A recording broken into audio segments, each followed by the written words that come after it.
आशीष नेगी जी ना। ठीक है, दोनों एक्स्ट्रा मत लेना, वही लेना बस। ठीक है। नमस्कार, स्वागत है आपका उत्तराखंड संवाद में। आपके साथ नीतीश निहार बात करेंगे। लगातार अपने चैनल के माध्यम से हम आपसे उत्तराखंड की कई हस्तियों से जो है रूबरू कराते रहते हैं, और ऐसी आज हमारे साथ जो है वो यहाँ पर गोलीकांड हुआ था 1994, 1 तारीख को खटीमा में और 2 तारीख को मसूरी में, और उसी को लेकर यहाँ पर जो है वो उनको याद किया जाता है। काले दिवस के रूप में जो है वो इसे मनाया जाता है। और क्योंकि यहाँ पे जो है इस उत्तराखंड को बनाने के लिए कई लोगों ने जो है वो शहादतें दी हैं, लेकिन उनके सपनों का उत्तराखंड जो है वो नहीं बन पाया है। इसी आवाज को लगातार उत्तराखंड क्रांति दल के आशीष नेगी जी लगातार जो है वो पूरे प्रदेश भर में उठा रहे हैं, और उत्तराखंड क्रांति दल भी जो है वो इस जितना भी, क्योंकि सपनों का उत्तराखंड जो जिसके लिए आज दो अभी दो उत्तराखंड राज्य दो कोदा जगोरा खाएंगे उत्तराखंड बनाएंगे, ये परिकल्पना अभी तक जो है वो साकार नहीं हो पाई। इसी को लेकर जो है वो सीधा आपसे जो है वो रूबरू कराते हैं आशीष नेगी से। आशीष जी जो है स्वागत है आपका। क्या कुछ कहना चाहेंगे जिस प्रकार से लगातार आप पूरे प्रदेश भर में जो है वो युवाओं की आवाज बने हुए हैं और पूरे प्रदेश भर में जो है वो आवाज उठा रहे हैं। जिस उत्तराखंड को बनाने की परिकल्पना की थी, आज जो है वो उसी उत्तराखंड क्रांति दल के लोगों को जो है वो बैठने का स्थान तक सरकार जो है वो नहीं दे रही है। क्या कुछ कहना चाहेंगे? पहले तो बहुत बहुत धन्यवाद। मैं पूरे प्रदेश की देवतुल्य जनता से ये बोलना चाहता हूँ कि पहले तो उत्तराखंड क्रांति दल ने बलिदान देकर उत्तराखंड बनाया, फिर धीरे धीरे हम उत्तराखंड की राजनीति से बाहर हुए। आज स्थितियां यहां तक आ चुकी हैं कि हमें हमारे ही शहीदों तक जाने से रोका जाता है, हमारे लोगों को वहां तक नहीं पहुंचने दिया जाता है। एक तरफ यहाँ पे अभी मैंने देखा धामी जी आ रखे थे, एक तरफ बात कर रहे हैं कि हम शहीदों के साथ हैं, हम उनको याद करते हैं। दूसरी तरफ इनकी सरकार जो है, केंद्र की सरकार, मुलायम सिंह यादव, जिसने हमारे शहीदों को मौत के घाट उतारा, बर्बरताएं करी, क्या क्या दुराचार नहीं किए, उसको पद्म विभूषण देती है केंद्र की भाजपा सरकार। उस समय ये लोग चुप रहते हैं। तो एक तरफ ये हथियारों के साथ भी हैं और आंदोलनकारियों के साथ भी है। तो ये जो दोहरा चरित्र है, ये आखिर कब तक?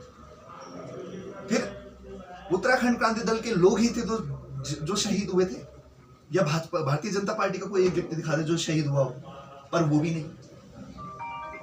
आज हमें ही हमारे स्थल से अगर रोका जाएगा, हमारी भावनाएं हैं इस प्रदेश के लिए, हमारी भावनाएं हैं हमारे शहीदों के लिए, अगर हमें उन तक भी नहीं जाने दिया जाएगा तो हम फिर विरोध तो करेंगे उस चीज का। रोष, चाहे मंत्री हो, चाहे मुख्यमंत्री हो, चाहे प्रधानमंत्री हो, रोष उसको झेलना पड़ेगा।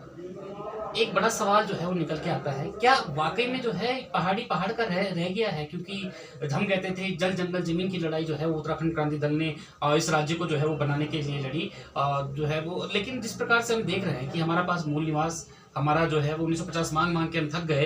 ट्रिपल इंजन की सरकार है, डबल इंजन तो पहले तब डबल थी, अब निकाय में भी जो है इनकी सरकार है, जैसे मसूरी में भी है, तो यहाँ पे ट्रिपल इंजन जो है लग चुका है। और बहुत सारी जगह चौपल इंजन जो है वो जो ग्रामीण क्षेत्रों में अभी जो है वो त्रिस्तरीय चुनाव हुए हैं तो वहां पर भी लगा है। लेकिन लोग किस प्रकार से जो है वो लोग जानबूझकर अंधे बने हैं, या लोग सुनना नहीं चाहते या जानने नहीं चाहते कि हमारा भविष्य कहाँ जा रहा है। कल के दिन जो है वो यहाँ का बच्चा कैसे कहेगा कि मैं यहाँ का मूल निवासी हूँ, क्योंकि मूल निवास तो बन ही नहीं रहा है। और जो स्थायी बना रहे हैं वो हमारा जो 5 पीढ़ियां हैं, 5 पीढ़ियों से यहाँ रह रहे हैं, उनका भी बन रहा है, और जो 1 साल पहले है उसका भी बन रहा है। तो हम कैसे यहाँ उत्तराखंड के रहे?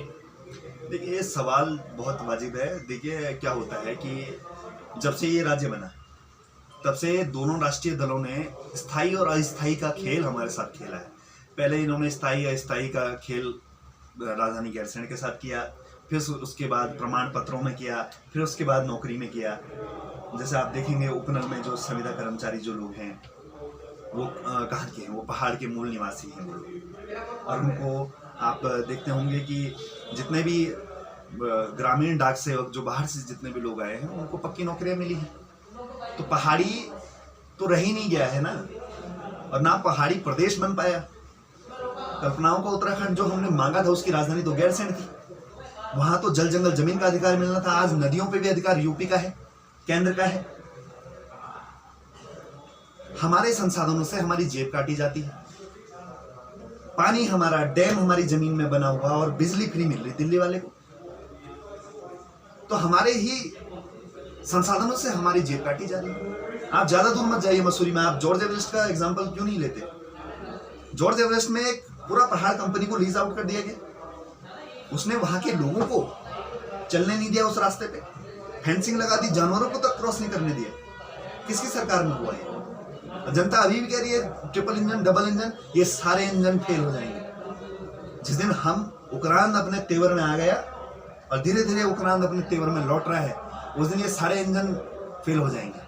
आज भी जिस प्रकार से शहीद स्थल पे देखा गया कि मुख्यमंत्री जी आए, उन्होंने सिर्फ अपनी योजनाएं गिनाई कि हमने सशक्त गो कानून लाया, हमने ये मतलब कि नकल विरोधी कानून लाया। नकल विरोधी कानून इन्होंने लाया, लेकिन नकल किसकी राज्य में हुई? नकल भी तो इन्हीं के राज्य में हुई, जो आज अपने आप ही जो है वो थपथपा रहे हैं। ये भू कानून लाए, कैसा भू कानून है? जिस भू कानून की वजह से इन्होंने जानबूझ के बोला कि हरिद्वार और उधम सिंह नगर के जिलों को छोड़ देते हैं। किन लोगों को बसाना चाह रहे हो? कि वहां पे परिसीमन करा के वहां की सीट बढ़ाना चाह रहे हो? पहाड़ की सीटें घटाना चाह रहे हो? षड्यंत्र कर रहे हो पहाड़ के खिलाफ। फिर कहते हैं हम ये कानून लागे, वो कानून लागे। यूसीसी थोप दिया हमारे ऊपर उसके सिंघामी ने। यूसीसी में साफ लिखा हुआ है 1 वर्ष वाला जो यहाँ पे बिताएगा वो यहाँ का निवासी हो जाएगा, मतलब आपके और हमारे समकक्ष हो जाएगा, चाहे वो किसी भी जाति, रंग और धर्म का हो। अब बताइए, और मुन्ना सिंह चौहान इसको बहुत अच्छे से डिफेंड करते हैं कि ये बहन बेटियों की सुरक्षा वाला कानून है। अब मजे की बात देखिए आप कि यही यूसीसी जौनसार पे लागू नहीं होगा, और मुन्ना सिंह चौहान ने बड़ी सादगी के साथ गढ़वाल और कुमाऊं के लोगों पे थोप दिया। अगर इतना अच्छा कानून था तो यूसीसी जौनसार पे भी लागू करते ना। अगर बहन बेटियों की सुरक्षा आप चाहते हैं, क्या वो अपने विधानसभा की बहन बेटी की सुरक्षा नहीं चाहते? अगर ये सुरक्षा देने वाला कानून था यूसीसी, हमारे हकों पे डाका डाला जा रहा है। पहाड़ियों की स्थिति ऐसी हो रही कि कोई सा भी कानून लाओ और थोप दो, क्योंकि हम लोगों ने विरोध करना छोड़ दिया। हम कमजोर हुए, उत्तराखंड क्रांति दल कमजोर हुआ तो पूरा प्रदेश गर्त में गया। संस्कृति, भाषा, गढ़वाली, कुमाऊनी, जौनसारी, बोक्शा, भोटिया, राजी, थारू, इनकी भाषाएं विलुप्त होने को है। क्या इनकी भाषाओं को राज्य भाषा का दर्जा नहीं दिया जाना चाहिए?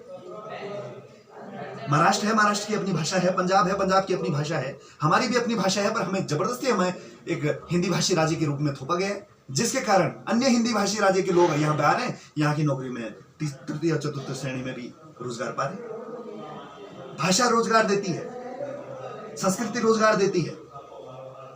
जो कलाकार हैं वो भी नहीं पनप पा रहे। अगर संस्कृति पनपेगी, गाने चलेंगे संस्कृति के, जो इतिहास की गाथाएं गाएंगे और सभी लोग अगर अपनी भाषाओं में बात करेंगे, तो उससे क्या होगा? रोजगार बढ़ेगा। तृतीय और चतुर्थ श्रेणी के रोजगार उन्हीं को मिलेंगे जिनको स्थानीय भाषा का ज्ञान हो। पर अगर सब लोगों ने अपने पहाड़ी परिवेश में आने लग गए, फिर से टोपी फतोली में आने लग गया, संस्कृति का गाजा बाजा बजने लग गया, तो इससे नुकसान किसको होगा? इन राष्ट्रीय दलों को, क्योंकि उससे क्षेत्रीयता उभरेगी और क्षेत्रीयता से क्षेत्रीय दल उभरेगा। इसलिए हमें कमजोर करने के लिए इन्होंने पूरी संस्कृति को कमजोर किया। इन्होंने हमारी मतलब आत्मा को झकझोरने का काम किया। आप जो है वो आपने संस्कृति की बात कही कि कहीं ना कहीं हमारी संस्कृति पे जो है कुठाराघात करने का जो है सरकार काम कर रही है। हम एक तरफ जहाँ पर जो है वो उत्तराखंड क्रांति दल जहाँ पे एक तरफ जो है वो संस्कृति विरासत को, भाषा को जो है वो बचाने की बात कर रहा है, वहीं पर इसी प्रदेश में जिस देवभूमि में 4 धाम है, जिस देवभूमि में गंगा यमुना का संगम है, जहाँ से जो है वो यहाँ से निकलती है नदियां, तब जाके जो है वो पंजाब हरियाणा जैसी जगहों का जो है वो खेत लहलहाते हैं। लेकिन आज उसी संस्कृति की अगर बात करें तो लिविंग रिलेशनशिप जो है वो उत्तराखंड के अंदर लीगल कर दिया गया है।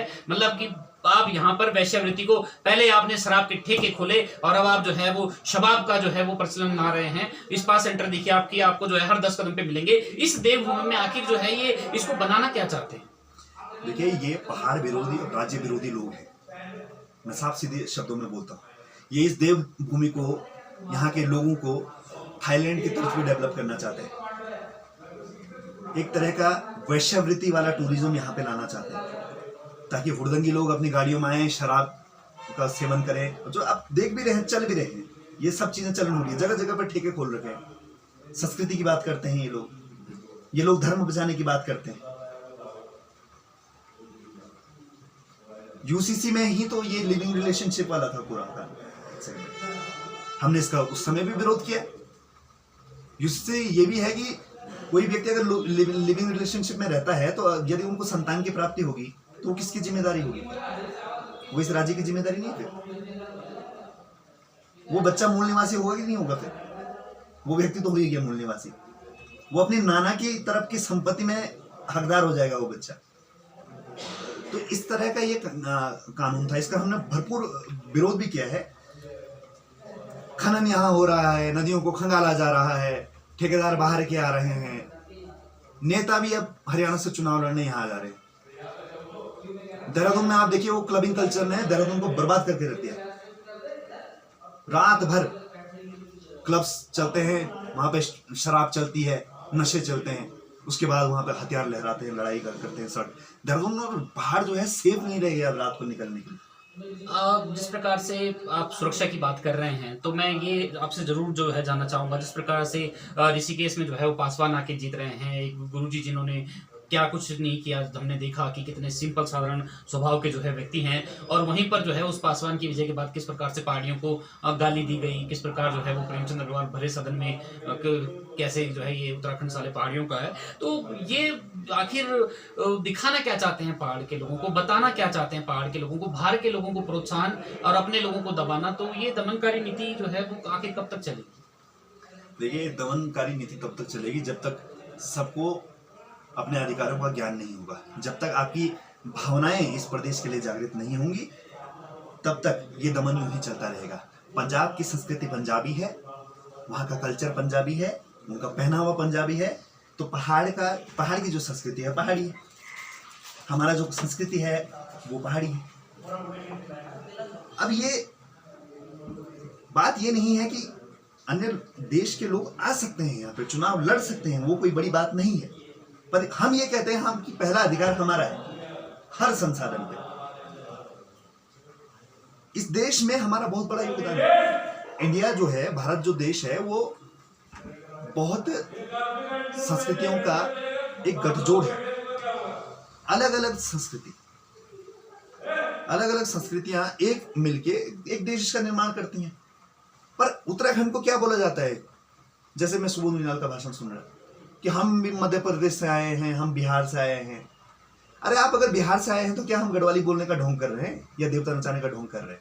या बिहार में गढ़वाली क्यों नहीं बोल रहे फिर लोग? मतलब ये चाहते हैं कि यहाँ की संस्कृति को कभी वो सम्मान मिले ही ना, वो पहचान मिले ही ना। क्योंकि उत्तराखंड क्रांति दल एक सांस्कृतिक दल है, एक राजनीतिक दल हम हैं, पर हम पहले एक सांस्कृतिक दल है। हम संस्कृति को बचाने वाले दल हैं, हम संस्कृति को बढ़ाने वाले दल हैं।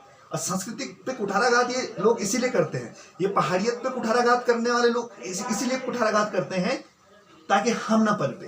ये केवल और केवल इसलिए हो रहा है, इनको इतना खौफ है क्षेत्रीय दल का। और जब तक संस्कृति के लिए आप लोग नहीं जागोगे, अपने देवी देवताओं के लिए, अपनी देवभूमि के लिए आपकी अगर भावनाएं नहीं जागती हैं, तो आप आखिरी पीढ़ी हो पहाड़ियों की। और क्या है, इसके बाद ऐसे टोपी फतोली वाले लोग थोड़ा ना मिलेंगे। ठीक है।